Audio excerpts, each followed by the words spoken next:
नमस्कार, मी दादासाहेब नीळ. लोकसंघर्षमध्ये आपलं हार्दिक स्वागत.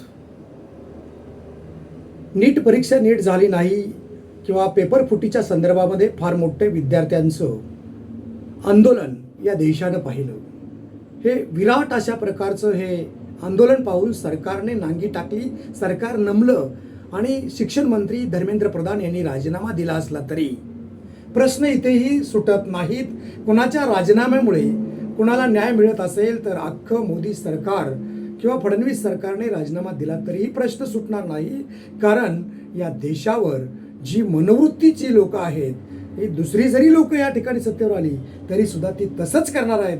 या ठिकाणी सर्वसामान्यांचा लढा हा सर्वसामान्य माणसांनीच लढला पाहिजे, तरच न्याय मिळेल. अन्यथा न्याय हा पुढे पळेल आणि आपण त्याच्या पाठीमागे पळत राहू. अशा प्रकारचं या ठिकाणी या निमित्तानं मला सांगायचं आहे. सर्वसामान्य माणसांसाठी कुणीच पुढे येत नाही, सगळी नौटंकी आहे.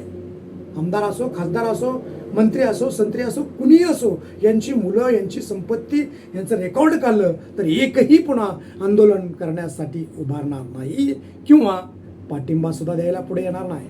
एवढे हे भामटे लोक आहेत. हे नुसतं देखावा करतात आणि खऱ्या अर्थाने रडण्याचं नाटक करतात. पण सर्वसामान्य माणसांचं दुःख हे सर्वसामान्य माणसालाच कळतं. इतरांची फक्त नौटंकी आहे. एवढंच या निमित्तानं जय हिंद, जय महाराष्ट्र.